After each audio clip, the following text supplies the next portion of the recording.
સયાજી હોસ્પિટલના ડોક્ટરોની બેદરકારીને લીધે નાની બાળકીનું મૃત્યુ।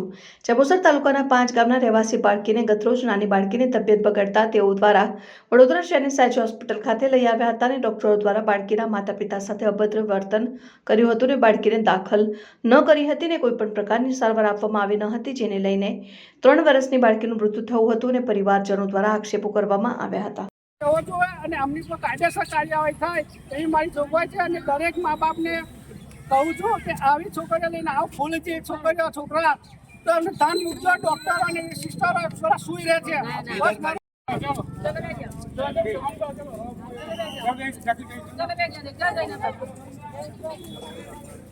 અને સાહેબ આ સંસદ સભ્યતા જંબુસર તાલુકાના 5 પીપળા ગામેથી આવું છું અને ગઈકાલે મારી છોકરીને વોમિટ ને બધું થતું હતું 2 દિવસમાં। તો મેં જંબુસર રિપોર્ટ બધા કરાયા પણ નોર્મલ આવ્યા, પણ એને ગઈકાલે છે ને વોમિટિંગ રાતે થોડીક થતી હતી। મુકુલા વડોદરા ઇમરજન્સીમાં લઈ જઈએ પછી સારી હોસ્પિટલમાં હું સારવાર કરાવું એમ।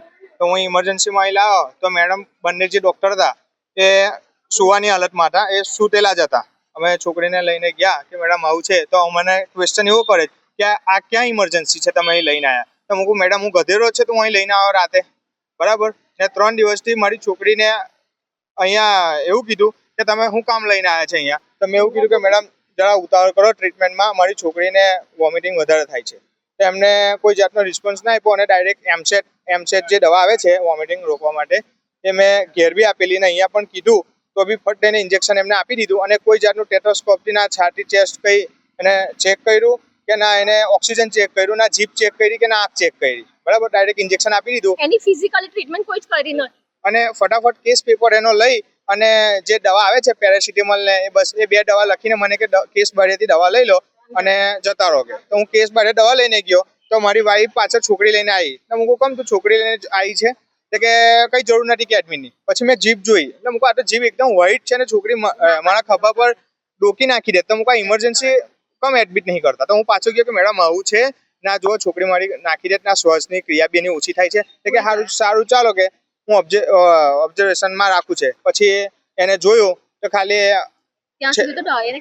ખેંચ આવવા લાગી ત્યાં લગીને તો બીજી ડોક્ટર સૂતેલી જ હાલતમાંથી તો એને બોલાવે કે ભાઈ એને ખેંચ આવે છે તો બી વહેલી ઉઠી ના અને એ છોકરીને ટ્રીટમેન્ટ ના મળી અને મારી છોકરી એક્સપાયર થઈ।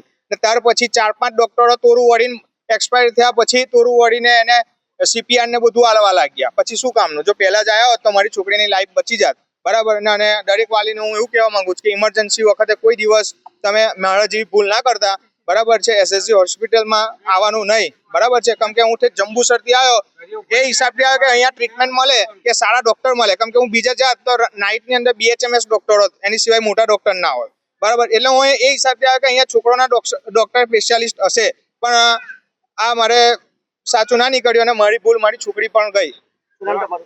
મારું નામ ઇરફાન છે અને અમે જ્યારે સવારે અહીંયા આગળ 5:30 વાગે છોકરીને લઈને આવ્યા તો ડોક્ટરો ઉઠેલા જ હતા। અમે ડોક્ટરને ઉઠાવ્યા અને કીધું કે અમારી છોકરીને વોમિટિંગ થાય છે, અમે અહીં 70 કિલોમીટરથી દૂર આવ્યા છે, અમારી છોકરીને ટ્રીટમેન્ટ કરો। તો ડોક્ટરે અમને ક્વેશ્ચન કરે છે ઉપરથી કે તમે અહીંયા ઇમરજન્સીમાં શું લેવા લઈને આવ્યા? એટલે મતલબ કે અમારી ભૂલ છે, અમારે લઈને નતા આવ્યા ને, એમની ઊંઘ નથી બગાડવાની, એમનો કહેવાનો મિનિંગ એ હતો કે અમારી ઊંઘ નહીં બગાડવાની તમારે એવું। અને પછી અમે કીધું કે ડોક્ટર એની ટ્રીટમેન્ટ કરો તો કહે છે કે શું થાય છે? અમે રિપોર્ટ બતાવ્યા તો કહે છે ના રિપોર્ટ તો કઈ જરૂર નથી કે। તો ડોક્ટરે ખાલી ડાયરેક્ટ એની કોઈ ના એની હાર્ટબીટ માપી છે કે ના એની જીભ ચેક કરી, એને ડિહાઇડ્રેશનના લીધે ગળામાં સુકાતું હતું, એ છોકરી બોલતી નથી, કશું કોઈ જાતની એ નથી હરતી, પણ તો બી છે ને ડોક્ટર ડાયરેક્ટ જ એને વોમિટિંગ બંધ થઈ જાય તાત્કાલિક એટલે એમને એમસેટનું ઇન્જેક્શન આપી દીધું અને એ ઇન્જેક્શનના ડિહાઇડ્રેશનના લીધે મારી છોકરીને ખેંચ આવવા લાગી।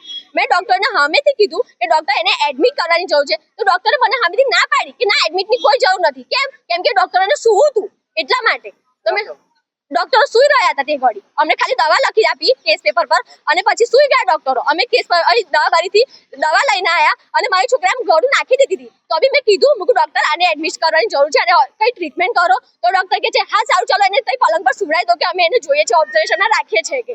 પછી ડોક્ટરે ખાલી જોયું અને પછી એને ખેંચ આવવા માંડી તો બીજા ડોક્ટર સૂતેલા હતા તો એ ડોક્ટરે પેલી ડોક્ટરને ઉઠાવે છે કે ઉઠો કે પેલી છોકરીને છે ખેંચ આવે છે, તો એ ડોક્ટર ઉઠતા જ નથી, સુતેલા પલંગ પર બસ બેહી જ રહે છે, ખાલી જોયા જ કરે છે મારી છોકરી। હું એમને રિક્વેસ્ટ કરું છું કે મેડમ ઉઠો, પ્લીઝ ઉઠો, મારી છોકરીને કઈ ટ્રીટમેન્ટ કરો, એને ખેંચ આવે છે, તો બી મેડમ કશું જ નહીં કરતા। અમને એવું કહે છે કે તમે ક્યારના શું કરતા હતા? ઉપરથી અમને ક્વેશ્ચન કરે છે કે તમે ક્યારના શું કરતા હતા, અમને ક્વેશ્ચન કરે છે। પોલીસ કેસ કરવો છે. પોલીસ કેસ આ તો ખાલી એક સોશિયલ મીડિયા પર આ વિડિયો વાયરલ થાય કે આ ડોક્ટરોની ભૂલના લીધે એમની બેદરકારીના લીધે મારી છોકરી આજે 3 વર્ષની મારી ફૂલ જેવી છોકરી મેં ગુમાવી છે.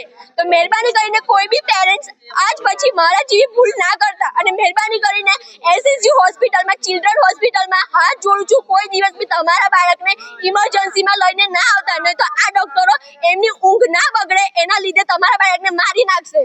બસ આજ મારી વિનંતી છે.